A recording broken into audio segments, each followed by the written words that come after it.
विश्वकर्मा जी, गणेश ये ज्ञात करना चाहता है कि जिससे उसका विवाह होने वाला है, क्या वो कैलाश संभाल पाएगी या नहीं। इसलिए यदि आपकी आज्ञा हो तो उसे कुछ प्रश्न पूछने दीजिए। माता पार्वती, मेरी पुत्रियां ज्ञानी भी हैं और योग्य भी, इसलिए मुझे कोई आपत्ति नहीं है। माता, हम कैलाश के योग्य हैं। इसे प्रमाणित करने में हमें कोई संकोच नहीं। हाँ माता, हम इनकी चिंता समझती हैं, इसीलिए हम किसी भी परीक्षा के लिए सहर्ष तैयार हैं।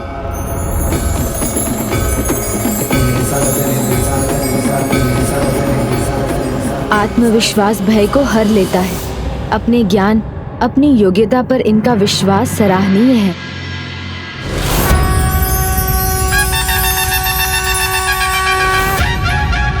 ये अद्भुत दृश्य क्या किसी दिव्य घटना का संकेत है?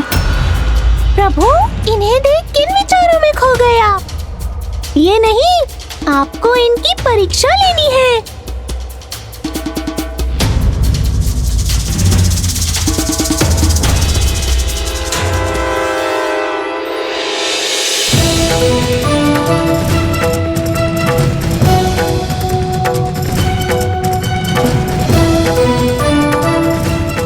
क्या हुआ पुत्र गणेश, तुम अचानक स्तब्ध क्यों हो गए? परीक्षा देने वाले से अधिक चिंतित तो परीक्षा लेने वाले प्रथम पूज्य गणेश जी दिखाई दे रहे हैं।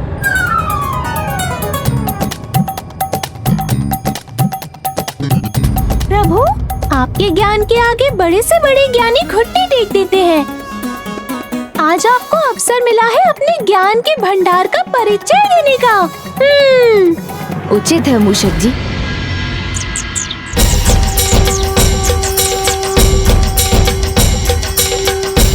हमारा प्रणाम स्वीकार कीजिए माता पार्वती नंदन। आप दोनों का कल्याण हो।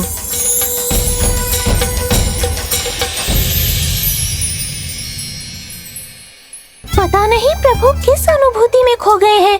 अब मुझे ही स्थिति को संभालना होगा।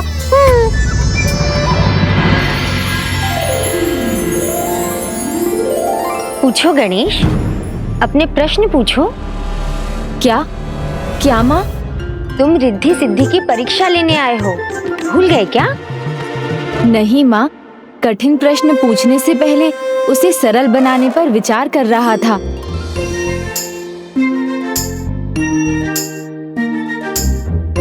अच्छा ठीक है, सबसे पहले आप दोनों आसन ग्रहण कीजिए,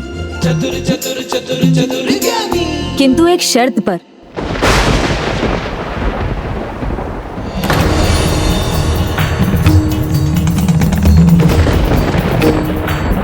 शर्त?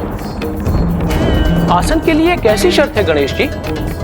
मैं चाहता हूँ आप दोनों अपने लिए यहाँ सबसे ऊंचे आसन का चुनाव करें, किंतु आसन ऐसा हो कि किसी भी बड़े के सम्मान में कोई आंच ना आए। ऐसा ना लगे कि उनका निरादर हो रहा है।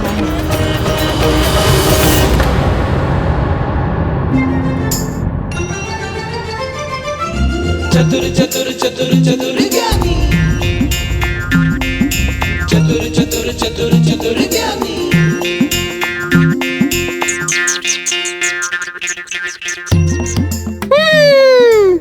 वाह प्रभु, उलझा दिया आपने अपनी बुद्धि के जाल में। ऊंचा आसन, वो भी जगत माता और जगत पिता के सामने, बिना उनका निरादर किए। चतुर चतुर चतुर चतुर ज्ञानी। इस प्रश्न के विघ्न को विघ्नहर्ता ही हर सकते हैं। इसलिए देवियों, मेरा सुझाव है प्रथम पूज्य गणेश जी का नाम ले लीजिए। संभव है ये विघ्न अब ही टल जाए।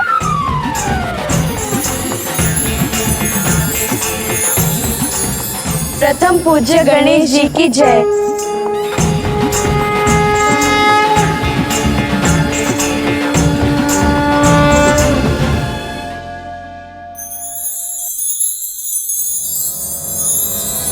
मैं चाहता हूँ आप दोनों अपने लिए यहाँ सबसे ऊंचे आसन का चुनाव करें, किंतु आसन ऐसा हो कि किसी भी बड़े के सम्मान में कोई आंच ना आए। ऐसा ना लगे कि उनका निरादर हो रहा है।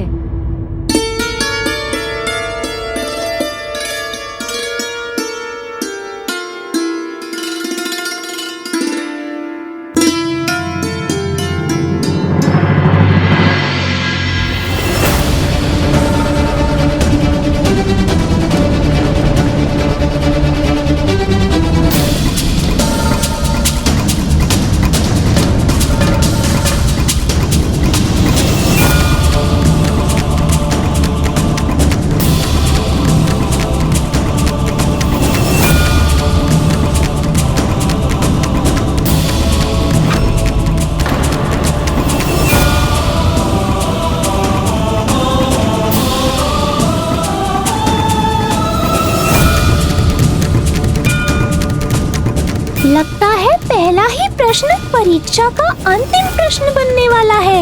यदि इस आसन का चुनाव किया तो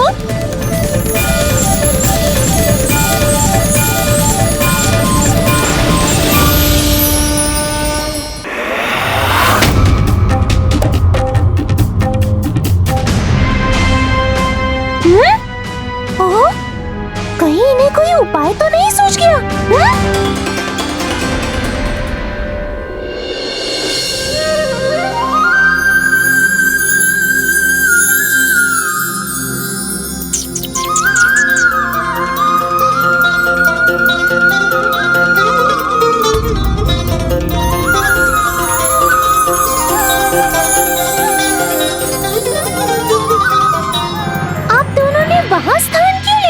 प्रभु गणेश जी ने तो सबसे ऊंचे स्थान पर आसन लेने को कहा था। सर्वतीर्थमयी माता, सर्वदेवमयः पिता, अर्थात माता के चरण सभी तीर्थों के समान हैं और पिता के चरण सभी देव तुल्य। इसीलिए इनके चरणों से ऊंचा स्थान और कोई हो ही नहीं सकता। इनके चरणों में बैठकर हम किसी भी बड़े का अनादर नहीं कर रहे और जहां हम बैठी हैं वही जीवन का, ऊर्जा का और ज्ञान का स्रोत है। इसीलिए हम अभी किसी भी प्रकार के परीक्षा के लिए तैयार है गणेश जी। हमारा निवेदन है कि आप हमारी परीक्षा आरंभ कीजिए। परीक्षा का प्रथम चरण तो पूरा भी हो चुका। व्यावहारिक ज्ञान में आपने अपनी कुशलता प्रमाणित कर दी। प्रभु, आपके प्रश्न के समान इनका ज्ञान भी बढ़ा है। आपको प्रश्नों की कठिनाई का स्तर बढ़ाना होगा। अब मैं आपके सामान्य ज्ञान की परीक्षा हेतु एक प्रश्न पूछूंगा। उज्ज्वल बरन अधीन तन, एक चित्त दो ध्यान, देखन में तो साधु हैं पर निपट पाप की खान।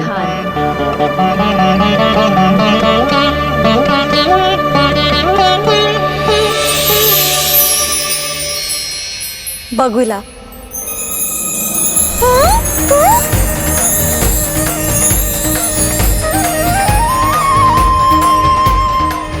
हाँ बगुला। बगुला भक्ति तो किसी की आंखों से छिपी नहीं। वो श्वेत है, जल में ऐसे मगन होकर खड़ा रहता है जैसे कोई साधु प्रभु का ध्यान कर रहा हो, किंतु मीन को देखते ही उस पर घात कर देता है।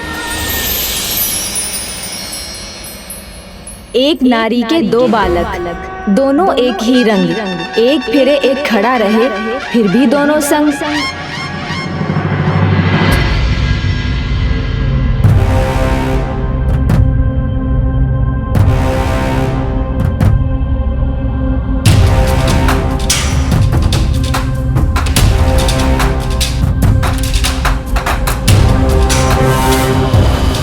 चक्की।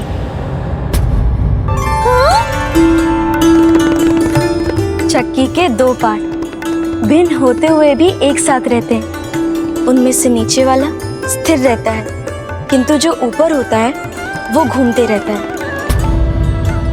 दोनों देवियों ने एक एक प्रश्न का सही उत्तर दिया। ये दोनों बराबरी पर हैं। इसलिए प्रभु, कृपया अब इनसे कोई जटिल प्रश्न पूछिए।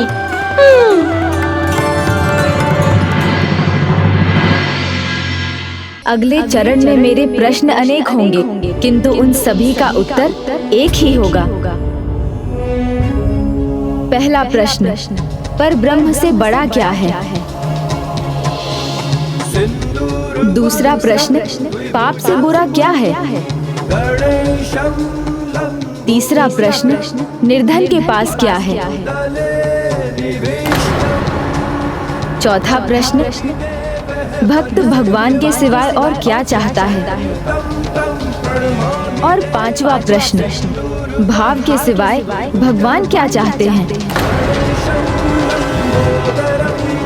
मेरे इन पांचों प्रश्नों का उत्तर एक ही है, आपको बताना है वो क्या है।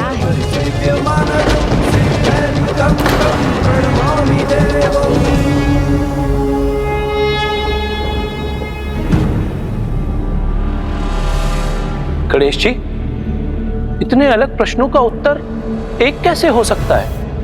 हाँ, यही तो आजकल तो मेरी बुद्धि चितला रही है।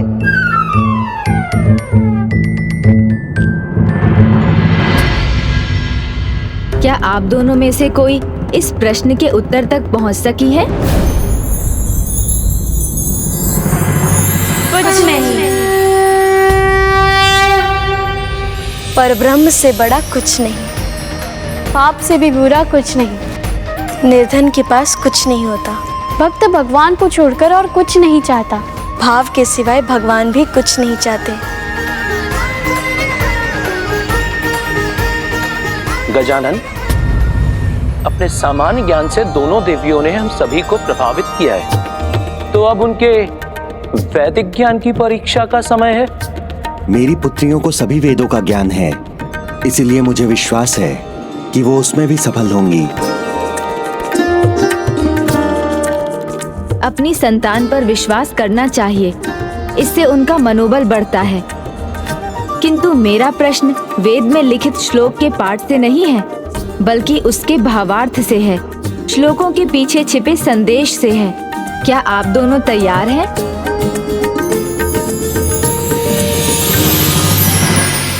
अपस्व अंतर मृतम अपसु भेषजम पामुत प्रशस्तिये। जल में अमृतोपम गुण है, जल में औषधि गुण है। जल किसी को भी अपने भीतर समाहित कर लेता है, किंतु क्या आप बता सकती हैं जल अंततः कहाँ समाहित हो जाता है?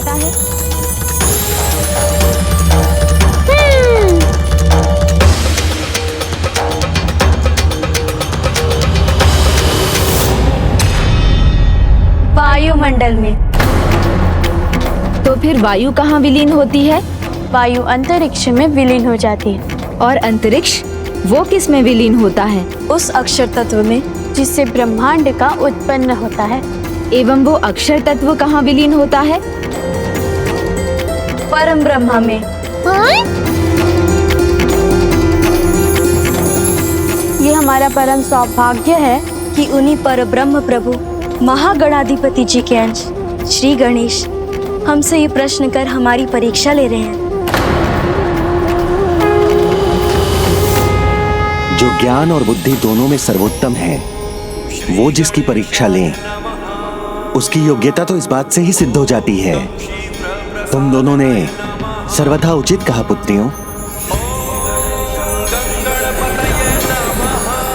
पार्वती नंदन गणपति गजानन स्वयं परम ब्रह्म के अंश हैं। इस बात का ज्ञान मुझे सृष्टि के रचयिता ब्रह्मदेव ने ही दिया था, जब वो आपके सूर्ण के वायु प्रवाह से आपके उदर में उतर गए थे। वहां उन्हें संपूर्ण ब्रह्मांड के दर्शन हुए थे। मैं उन परम ब्रह्म के अंश गणेश जी को सादर प्रणाम करता हूँ। ये दोनों तो सभी प्रश्नों के सही उत्तर दे रही हैं। अब मुझे ऐसा प्रश्न पूछना चाहिए जिसका उत्तर अत्यंत कठिन हो, अन्यथा कहीं ऐसा ना हो कि माँ मेरा विवाह इन दोनों से ही करवा दें।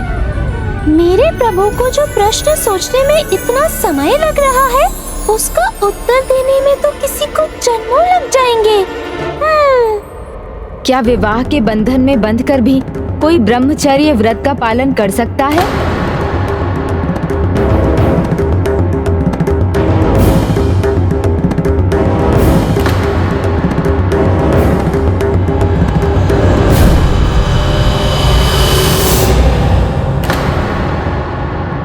परम सत्य, परम प्रभु की निरंतर खोज ही ब्रह्मचर्य है। इसीलिए विवाह के बाद भी ब्रह्मचर्य व्रत का पालन करना संभव है।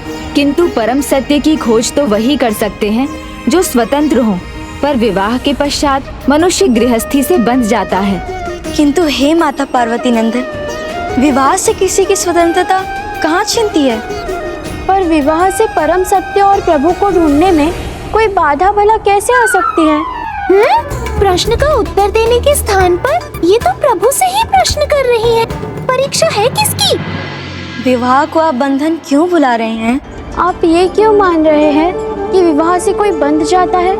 विवाह के पश्चात गृहस्थी के दायित्व बंधन ही तो है। विवाहित व्यक्ति पत्नी और संतान की चिंता से घिर जाता है। किंतु किसी की चिंता करना बंधन कैसे हो सकता है? आप किसकी चिंता करते हैं? जो आपके प्रिय हो, वो तो प्रेम दर्शाता है। और जहाँ प्रेम है वहाँ कोई बंधन कैसा?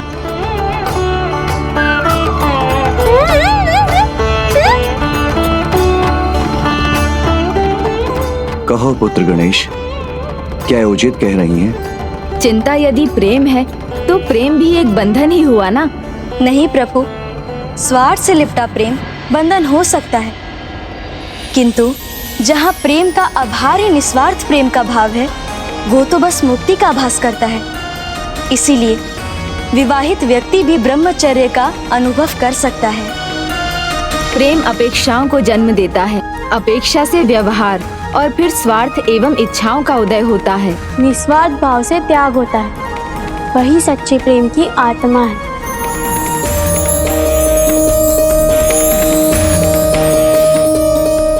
अभी तक तो प्रभु प्रश्न कर रहे थे, पर अब तो ये परीक्षा से वाद विवाद में बदल चुका है। यदि जो भी आपने कहा सत्य है, तो क्या आप सच्चे निस्वार्थ प्रेम का जीवंत उदाहरण दे सकती हैं?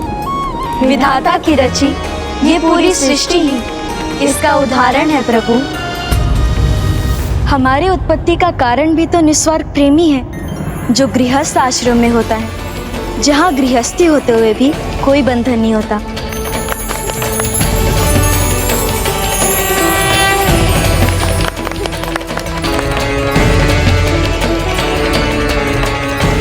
अद्भुत ज्ञान है इन दोनों देवियों का। आज पहली बार बुद्धि श्रेष्ठ गणेश जी के समान किसी बुद्धिमान और ज्ञानी को देखा है। आपके तर्क और विचारों ने मुझे प्रसन्न कर दिया।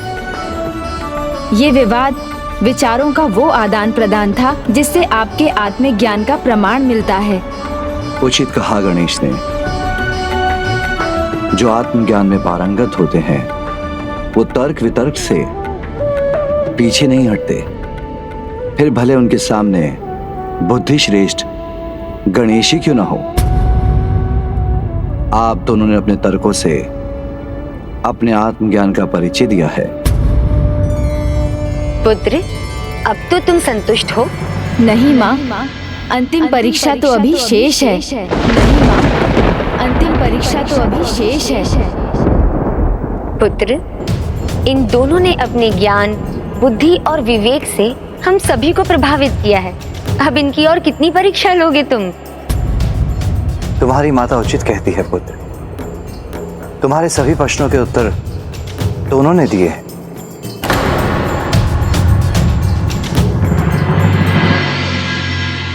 माता, प्रभु, हमें कोई आपत्ति नहीं।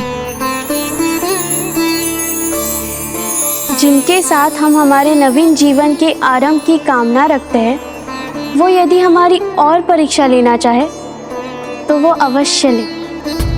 हम किसी भी परीक्षा के लिए तैयार हैं। उचित है। तो फिर ये रहा मेरा अंतिम प्रश्न। ब्रह्म ज्ञान में सभी ज्ञान का समावेश होता है। ब्रह्म ज्ञान में निपुण व्यक्ति सभी स्थितियों का सामना सरलता, शांति और संयम से करता है। इस अंतिम परीक्षा के लिए मैं आप दोनों के सामने एक परिस्थिति उत्पन्न करूंगा, आप जिसकी भाग भी होंगी और जिसे आपको सुलझाना भी होगा। यहाँ जो भी उपस्थित हैं, उनसे बिना मांगे, बिना साधना या तपस्या किए और बिना किसी पूजा या विनती के उनका सब कुछ प्राप्त कर अपने ब्रह्म ज्ञान को प्रमाणित कीजिए। आशा है ये अन्य ज्ञान के समान ब्रह्म ज्ञान में भी निपुण होगी। ज्ञान होना एक और बात है, किंतु इस प्रकार का कार्य किसी के लिए संभव कहाँ है?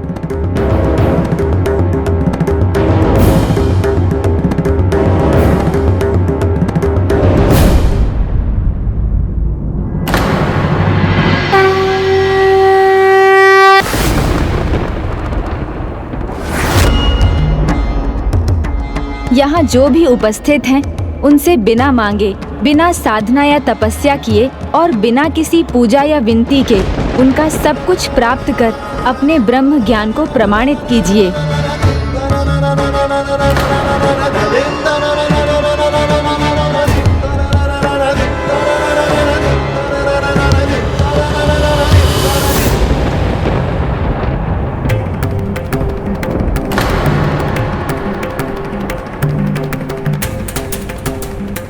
ऐसा तो नहीं मेरी पुत्रियां अपनी विफलता स्वीकार करने के लिए आगे बढ़ रही हैं?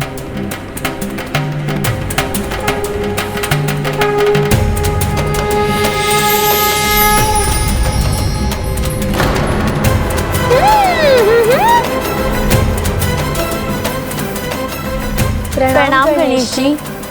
सौभाग्यवती भव।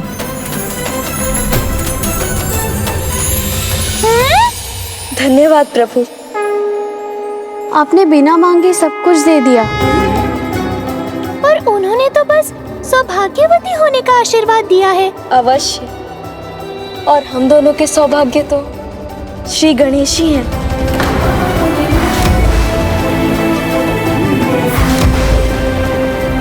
अब तो हम आपकी परीक्षा में सफल हुए ना गणेश जी।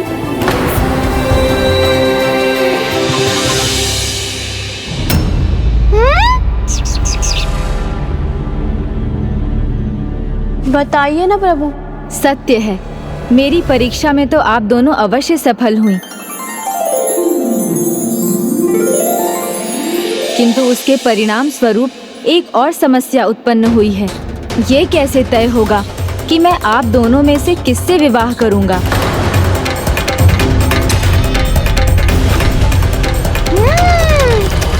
किसी एक से नहीं पुत्र, तुम्हारा विवाह दोनों से होगा। क्या?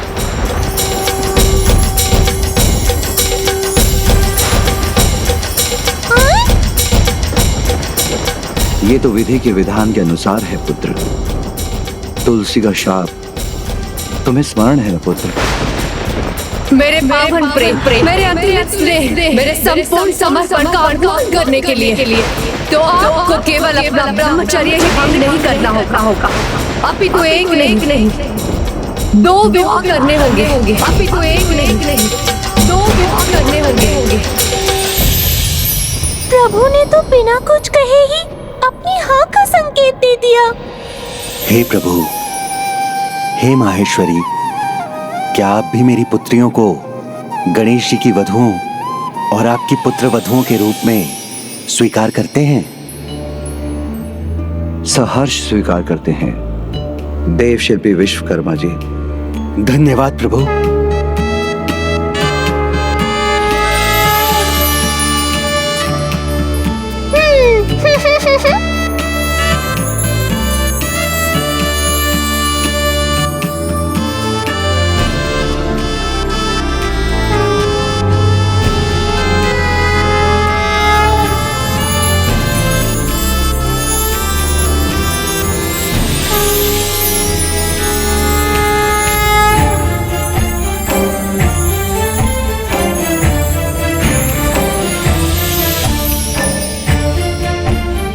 बधाई हो गणेश जी, आपको अनेकों अनेकों बधाइयाँ। धनेश जी, आपके विवाह में मैं बहुत नाचूंगा।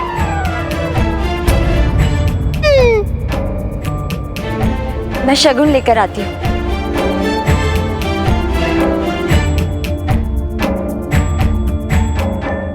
प्रभु, यदि आपकी अनुमति हो तो मैं अपने होने वाले जमाई श्री गणेश जी को शगुन भेंट करना चाहता हूँ।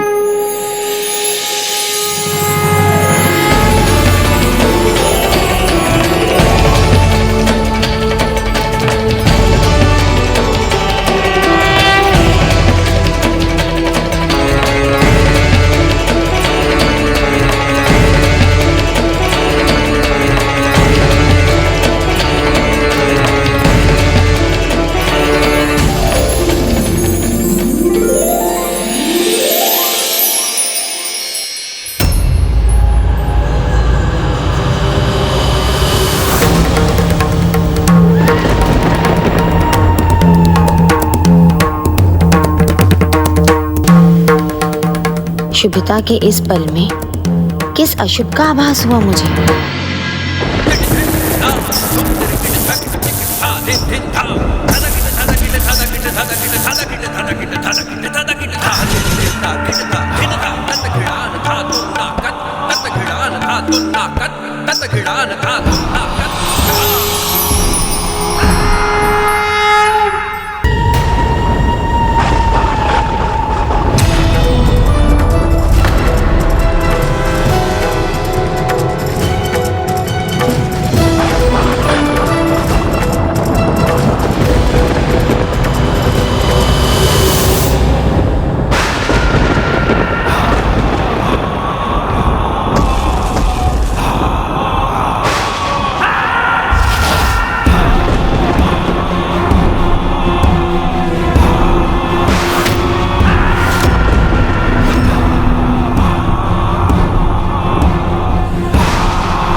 आपकी कृपा व्यर्थ नहीं जाएगी। नरकासुर असंभव को संभव बनाएगा। नरकासुर असंभव को संभव बनाएगा। देवताओं को धूल चटाऊंगा और स्वर्ग पर अपना एकाधिकार स्थापित करूंगा।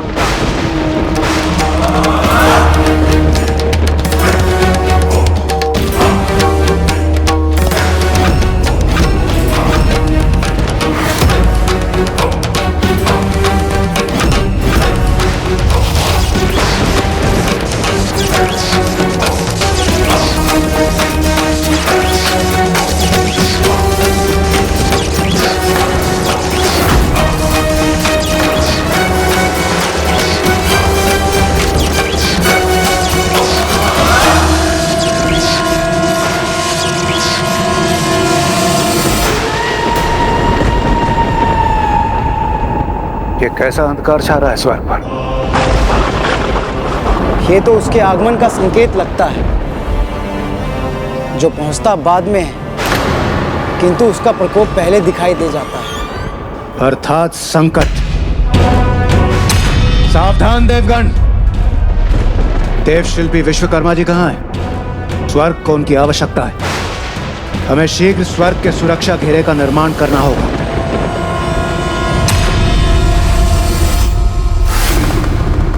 प्रभु माहेश्वरी, अब मुझे आज्ञा दें।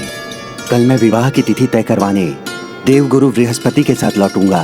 प्रथम पूज्य विघ्नहर्ता गणेश के विवाह की तिथि का तय होना कोई साधारण घटना नहीं है। इसलिए देवगुरु बृहस्पति ही नहीं, अपितु देवराज इंद्र सहित अन्य देवी देवताओं को भी आमंत्रित किया जाए। उचित है प्रभु, मैं स्वयं सभी देवताओं को आमंत्रित करूंगा।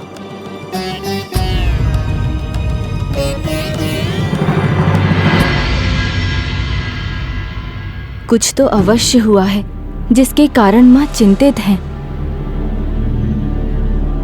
मुझे उनकी चिंता का कारण ज्ञात करना होगा।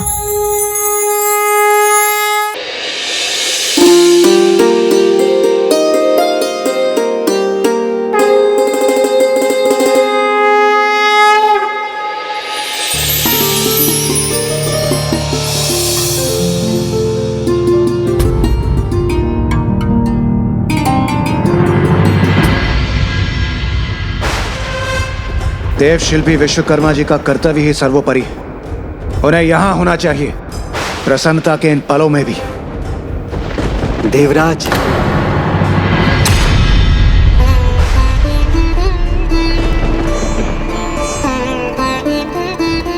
प्रणाम देवगण। प्रसन्नता की तो बात है देवराज। पार्वती नंदन गणेश जी, माता पार्वती और जगत पिता महादेव ने मेरी पुत्रियों को स्वीकार कर लिया है। कल गणेश जी के विवाह की तिथि निकलवाने हम सभी कैलाश पे आमंत्रित हैं। देवगुरु बृहस्पति जी, स्वयं महादेव ने सभी देवताओं को निमंत्रण भेजा है। ये तो अत्यंत सुखद समाचार है देवशिल्पी विश्वकर्मा जी, किंतु इस समय स्वर्ग पर संकट छाया है और उसकी सुरक्षा हेतु हमें सुरक्षा घेरे का निर्माण करना होगा, और वो केवल आप ही द्वारा संभव है।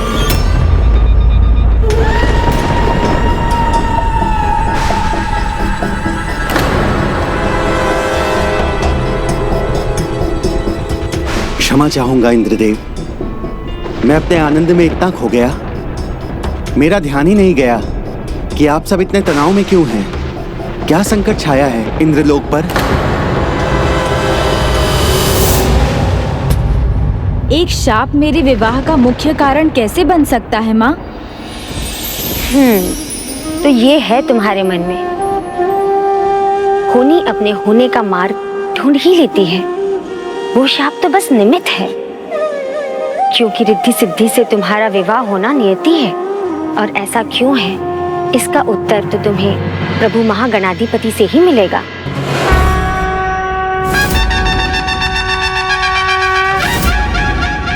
मुझे पूर्ण विश्वास है पुत्र कि वो तुम्हारे मन का संशय दूर कर देंगे। माँ, मेरी चिंता दूर होने का उपाय तो आपने बता दिया, किंतु आपकी चिंता का क्या कारण है? समय के साथ वो भी तुम्हें ज्ञात हो जाएगा पुत्र।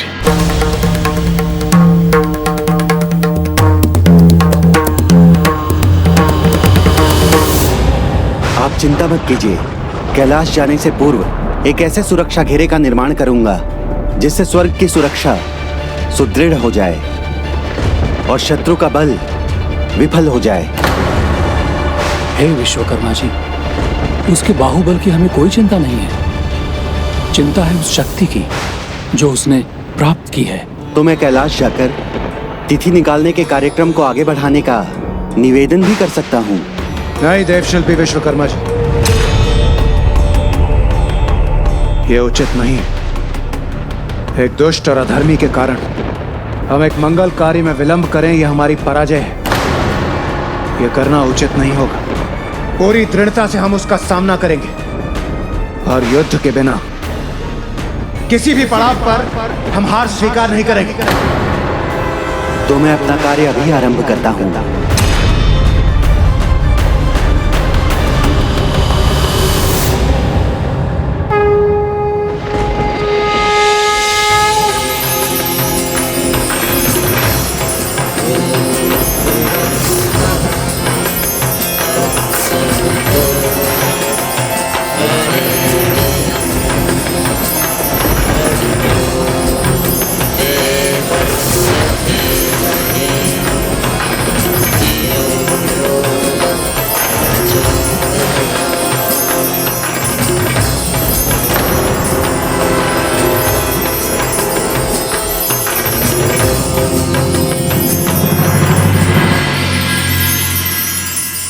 देवशिल्पी विश्वकर्मा जी, आपने अपना कार्य पूर्ण किया। कोई साधारण असुर आपके बनाए सुरक्षा घेरे को भेद नहीं पाता। इस असाधारण असुर से हमें सावधान रहना होगा, इसलिए आप आगे बढ़िए। इस असुर को लौटने पर विवश करने के पश्चात ही हम सभी कैलाश पहुंचेंगे।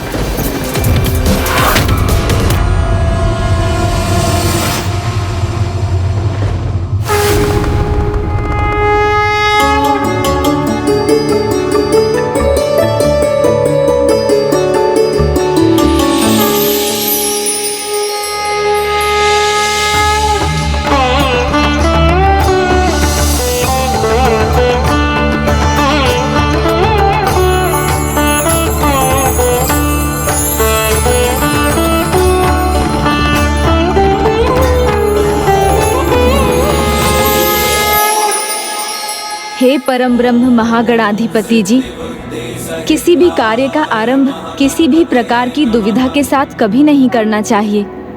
कृपया मुझे दर्शन देकर मेरी दुविधा को मिटाने में मेरी सहायता कीजिए। हे प्रभु महागणाधिपति जी, मुझे दर्शन देने की कृपा कीजिए।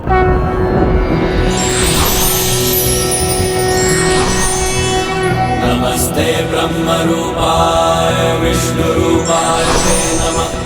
नमस्ते रुद्र रूपाय गरुड़ रूपाय ते नमः। विश्वरूप स्वरूपाय नमस्ते ब्रह्मचारिणे प्रियाय देवाय नमस्तुभ्यं विनायक। प्रणाम प्रभु। मैं ये पूछना चाहता हूँ,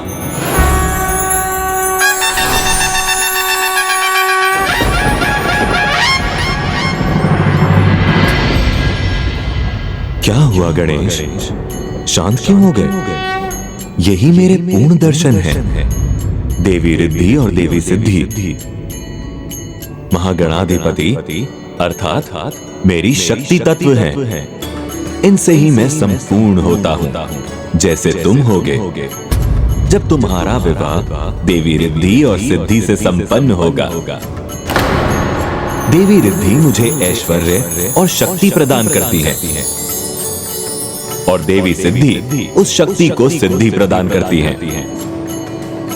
गणेश, ये तो तुम जानते ही हो, ज्ञान, कला या शक्ति सिद्ध होने पर ही हमारे लिए कारगर बनते हैं। इसलिए रिद्धि बिना सिद्धि नहीं और सिद्धि बिना रिद्धि नहीं, और जब दोनों मिलते हैं तो बनती है बुद्धि। तो शाप नहीं, मुझे इस कारणवश रिद्धि सिद्धि दोनों से विवाह करना है। तुम मेरे अंश हो गणेश, और देव शिल्पी विश्वकर्मा पुत्रियां रिद्धि सिद्धि मेरी पत्नियां अर्थात मेरी शक्ति की अवतार हैं। तुम्हें पूर्णता पाने के लिए उनसे निसंकोच विवाह करना चाहिए। उचित है प्रभु, मेरी दुविधा दूर करने के लिए आपको कोटि कोटि धन्यवाद। तुम्हारा सदा कल्याण हो गणेश। किंतु पता नहीं क्यों मुझे ऐसा आभास हो रहा है कि ये इतना सरल नहीं होगा। विघ्नहर्ता के विवाह में विघ्न भी आएंगे।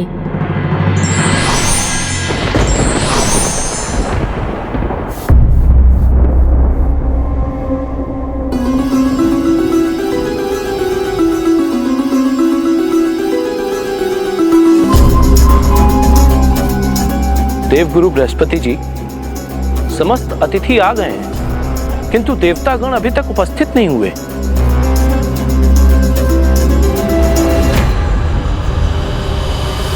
देवराज इंद्र ने वचन दिया था कि वो सभी देवताओं को लेकर अवश्य आएंगे।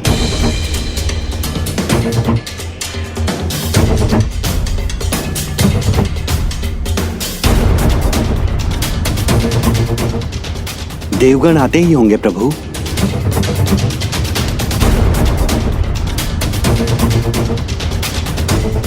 कहीं उस दुष्ट नरकासुर ने स्वर्ग लोक पर आक्रमण के लिए आज का दिन ही तो नहीं चुन लिया।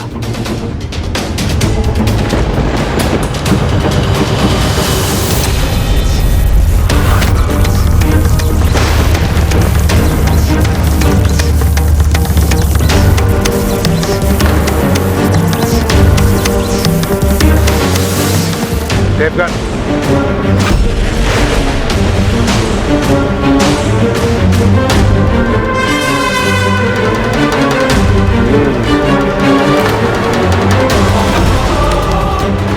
समझा, बिना बताए आ गया ना यहाँ पे। लगता है आप लोग कहीं जा रहे हैं। और मुझे कहीं जाने के लिए किसी के आदेश की आवश्यकता नहीं है। और स्मरण रहे, कोई चाह कर भी मुझे रोक नहीं सकता। ना ना ना, मैं नहीं रोकूंगा। पर हाँ, क्या मैं चाहूंगा वहां तुम सभी को जाना होगा।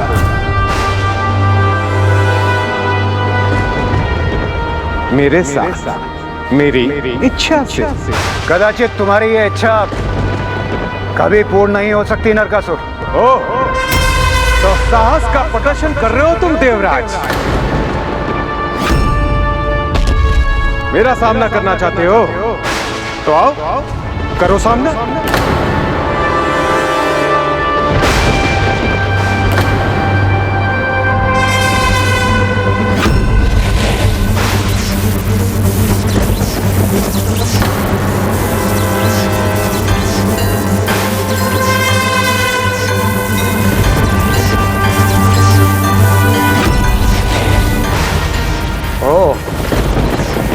तो मवेशियों को बांधकर उन्हें हाँकने की तैयारी कर रहे हैं। देखो देवगन, एक चरवाहा हमसे युद्ध करने के लिए आया है। युद्ध नहीं करूंगा, बस हाँक के तुम सभी को ले जाऊंगा यहाँ से।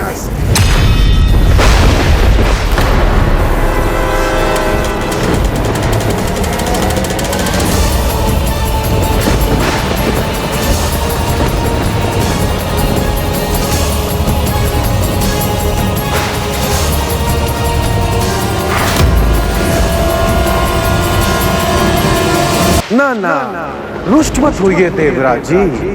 वो क्या है ना, बकरी, बैल, गधा, घोड़ा सबको पालता हूं मैं, वो भी उन्हें खिलौना बनाकर। बस नरकासुर!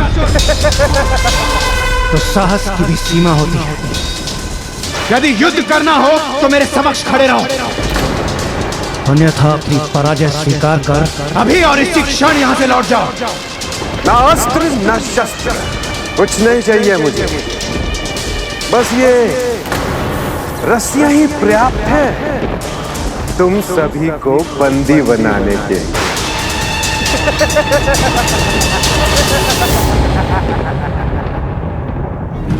इंद्रदेव और अन्य देवतागण हमसे इतनी प्रतीक्षा क्यों करवा रहे हैं?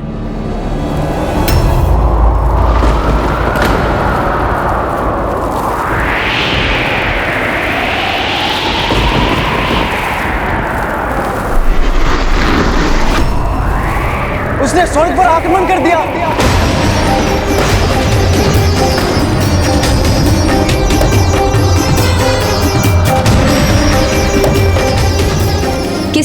किसने किया है आक्रमण वायुदेव? वायुदेव!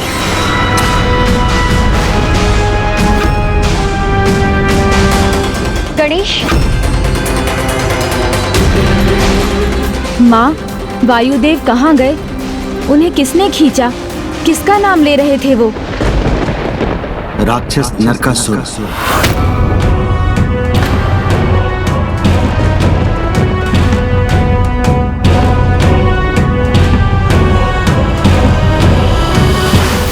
वायुदेव!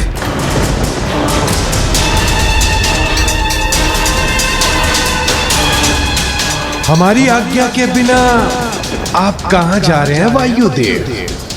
तुम वायु को ऐसे बांध कर नहीं रख सकते नरकासुर।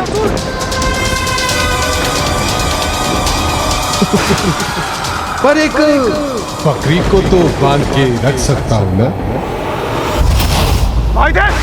बस नरकासुर! बहुत हुई तुम्हारी उद्दंडता, तुम्हें इसका दंड अवश्य मिलेगा।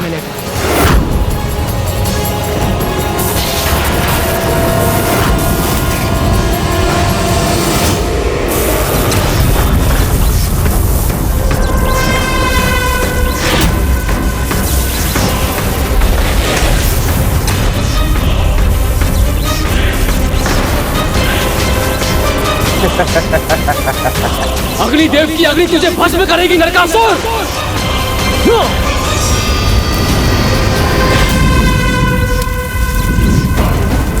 वरुण देव के जल प्रवाह से तू बच नहीं सकेगा नरकासुर। गणेश, जो उसे आशीर्वाद प्राप्त हुआ है उसके अनुसार देवता उसका सामना नहीं कर सकते। तब मुझे उनकी सहायता के लिए जाना चाहिए। बस हो गया संतोष? या अभी और कोई देवता भी है जो अपना पराक्रम दिखाना चाहता है? सूर्यदेव की किरणों से कोई बच नहीं सका मूर्ख। मेरे तेज से तुम्हारे जैसे अहंकारियों का अहंकार पल भर में भस्म हो जाता है।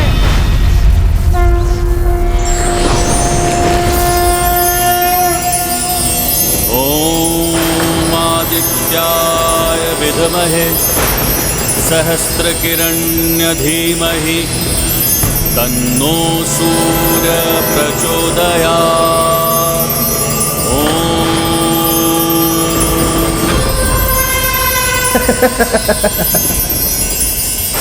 ओह, इतना प्रयास करने के बाद भी कुछ नहीं हुआ।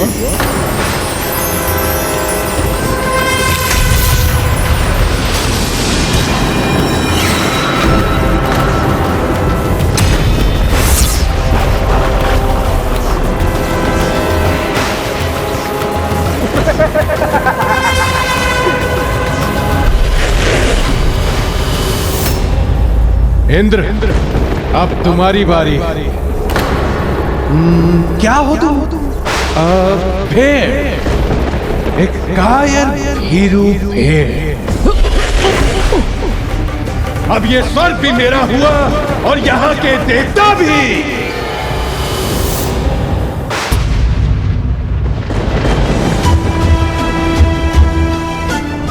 यहाँ तो कोई भी देवता दिखाई नहीं दे रहे और संपूर्ण स्वर्ग लोक पर अंधकार ही अंधकार छाया है। इतना शक्तिशाली कैसे है ये नरकासुर? कौन है ये? नरकासुर कौन है, क्या है, अब इस संसार को पता चलेगा। इस अंधकार में ही देवताओं का संकेत छिपा है। क्या हुआ, कैसे हुआ, पहले तो ये जानना आवश्यक है।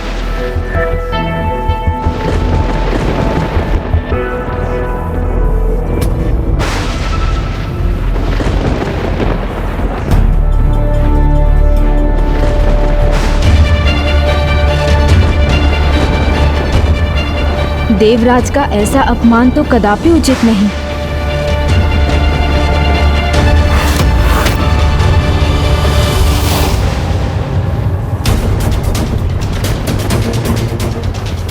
इतना शक्तिशाली असुर है ये नरकासुर। क्या है उसकी शक्ति का रहस्य और कहां ले गया है वो देवताओं को?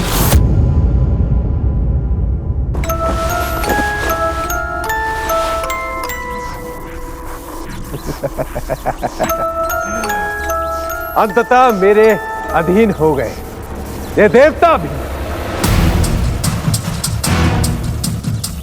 स्वर्गाधिपति देवराज इंद्र, तुम्हारी आवाज से ना मेरे कान पक जाते, इसलिए मैंने ऐसा किया। मैं क्या करता, देखो तुमने मुझे विवश कर दिया। ना ना ना देवराज जी, यूं निमिया कर मुक्त करने की भिक्षा मांगने का भी अवसर मैं नहीं दूंगा, क्योंकि उसके लिए भी समय खत्म हो चुका है। बहुत देर हो गई मुझे। नरकासुर तो पहले ही देवताओं और स्वर्गलोक को अपनी अंधकारी माया में बांध चुका है। कष्ट तो बढ़ेगा, नरकासुर के बंदी बने हो, कष्ट कैसे नहीं बढ़ेगा?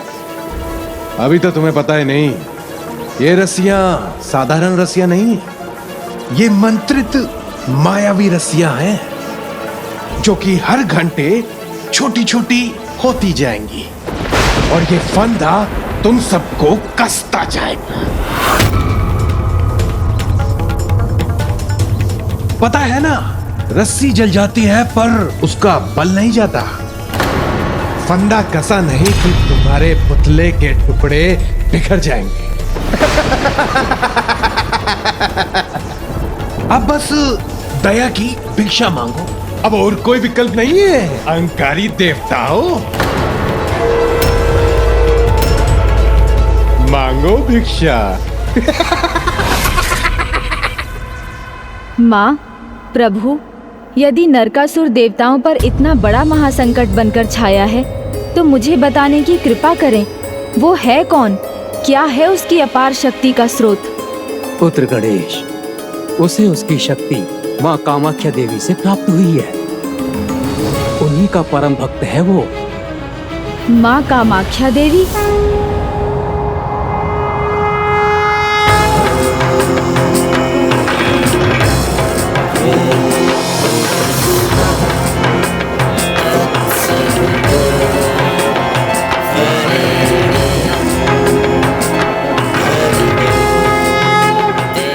कामाख्ये काम संपन्ने कामेश्वरी हर प्रिये काम नाम ते ही मे नित्यम कामेश्वरी नमोस्तुते कामदे काम रूपस्ते सुभगे सुवसिते करोमि दर्शनम देवना सर्व कामार्थ सिद्धे कामाख्या वरदे देवी नील पर्वत वासिनी तन देवी जगन माता योनि मुद्रे नमुस्तुते। सभी शक्ति पीठों में सर्वोच्च, सभी शक्ति पीठों की रानी है वो माता कामाख्या। इसलिए उनकी पीठ को स्वामिनी शक्ति पीठ कहा जाता है। माता सती ने जब महादेव का सम्मान करने के लिए दक्ष प्रजापति के यज्ञ को भस्म करने के लिए जब उस यज्ञ कुंड में स्वयं की आहुति दे दी, तब सती के वियोग में महादेव उनकी देह को लेकर तांडव करने लगे। तो नारायण उन्हें शांत करने और जगत कल्याण की चेष्टा से देवी सती की देह को अपने सुदर्शन चक्र से 51 भागों में विभाजित किया। फिर पृथ्वी पर जहाँ जहाँ देवी सती की देह के भाग गिरे, वहाँ वहाँ शक्तिपीठ की स्थापना हुई। उन्हीं 51 शक्तिपीठों में से एक है माता का कामरूप कामाख्या शक्तिपीठ, जहाँ माता का कटी प्रदेश अंग गिरा था। माता शक्ति के उसी अंग से माता कामाख्या देवी की उत्पत्ति हुई।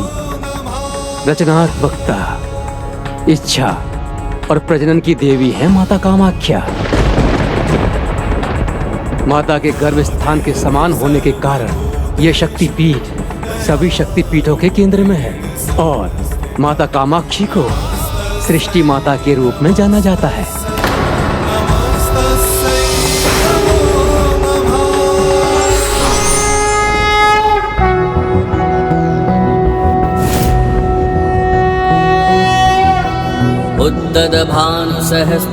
नरकासुर उन्हीं माता कामाख्या का भक्त है और वो उन्हीं की पूजा करता है। माता, आपकी कृपा मुझे कभी भी पराजित नहीं होने देगी। बस अपनी कृपा बनाए रखिए। देखिए ना, स्वर्ग ही नहीं बल्कि देवता भी मेरे अधीन है, वो भी पशुओं के पुतले में। आपका अनेकों अनेकों धन्यवाद माता। माता की कृपा से उनके शक्तिपीठ पर भक्तों को अद्भुत शक्तियां जैसे कि माया, मोहन, मारण, उच्चाटन जैसी शक्तियों में विशेष कृपा प्राप्त होती है। नरकासुर जैसे दुष्ट को माता से इन्हीं शक्तियों की कामना रहती है। नरकासुर जैसे दुष्ट ये भूल जाते हैं कि सर्वोच्च शक्तिपीठ पर यदि निस्वार्थ भावना से भक्ति की जाए तो उन्हें मोक्ष भी प्राप्त हो सकता है। किंतु जो सांसारिक मोह माया में लिप्त हैं, वे मोक्ष की कामना करने के स्थान पर केवल चमत्कारी जादुई शक्तियों की विद्या को ही अर्जित करना चाहते हैं। उस दुष्ट नरकासुर ने अनेक शक्तियां प्राप्त की हैं माता कामाख्या देवी से। इसीलिए सभी देवता उस दुष्ट के आगे विवश हैं। किंतु माता ने एक दुष्ट असुर पर अपनी कृपा की ही क्यों? जन्म से नरकासुर असुर नहीं, वो श्री हरि नारायण के अवतार का पुत्र।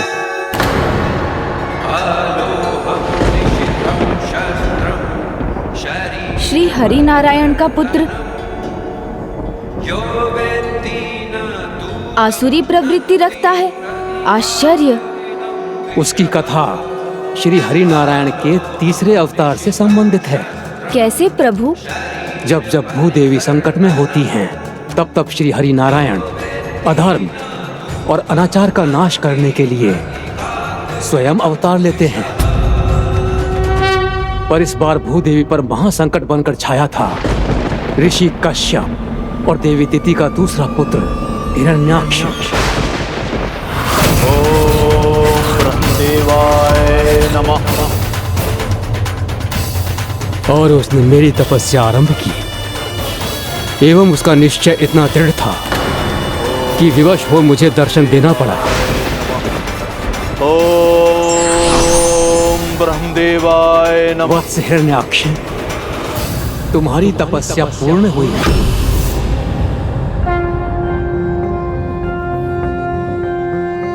प्रणाम ब्रह्मदेव। मैं तुम्हारी तपस्या से अति प्रसन्न हुआ।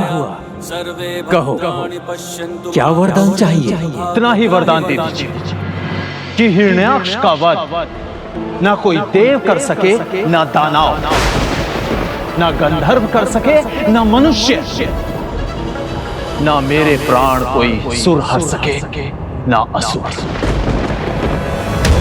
तथास्तु।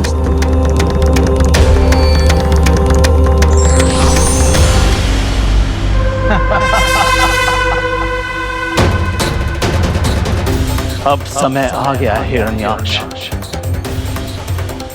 तीनों लोकों पर विजयी अभियान का। वरदान पाकर वो दुष्ट एक पल भी नहीं रुका, पृथ्वी का हरण कर लिया।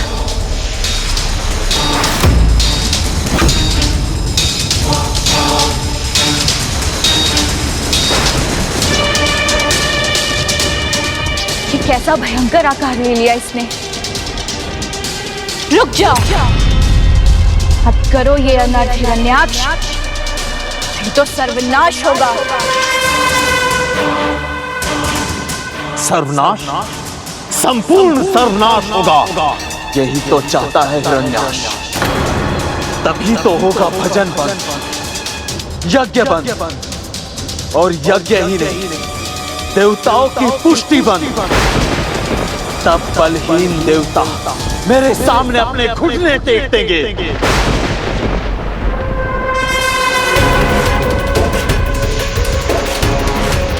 नहीं नहीं, मैं इसे अपने आप को स्पर्श नहीं करने दूंगी।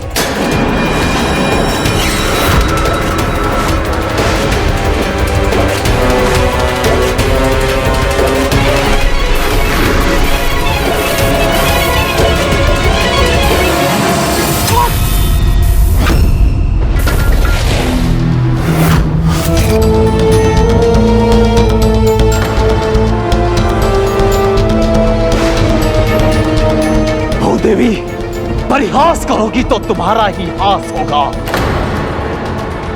ठीक है, तुम यही चाहती हो तो बंधने के लिए तैयार हो जाओ।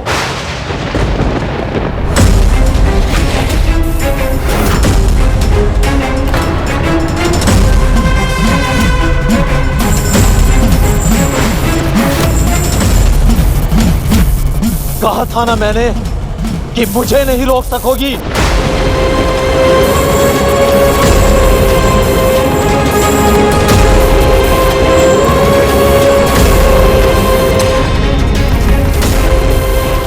अंधकार के अंत में धकेल दूंगा मैं तुम्हें, जहां कीचड़ के सिवा कुछ नहीं होगा। फिर देखता हूं कैसे स्वयं को बचाओगी तुम।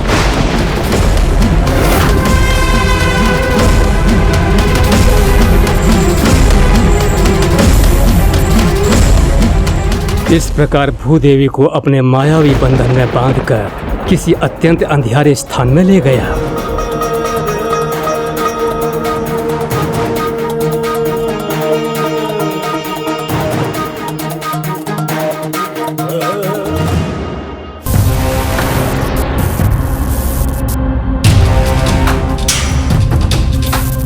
अब पहुंचे उचित स्थान पर।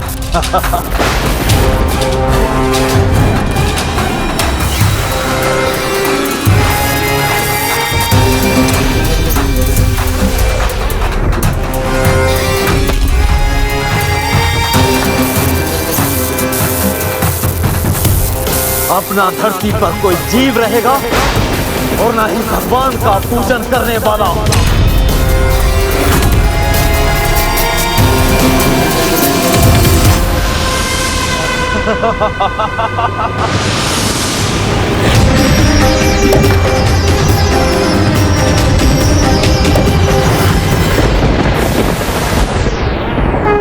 प्रणाम ब्रह्मदेव।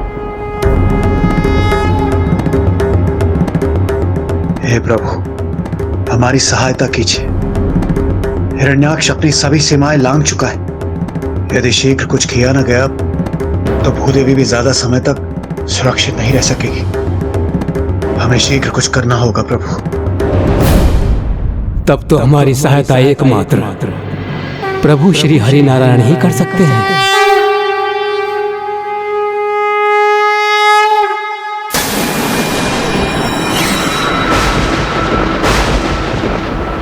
प्रभु विष्णु, मेरी रक्षा कीजिए।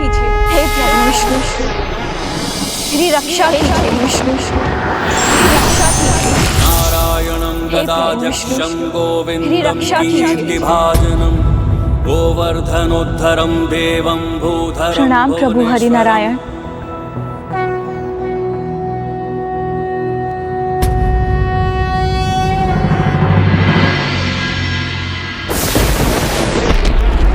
आनंद आ रहा है मुझे, आनंद।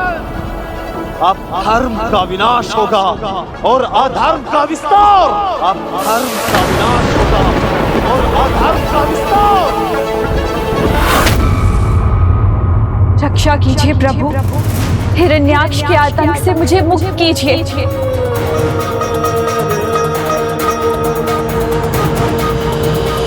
तो क्या समय आ गया है प्रभु?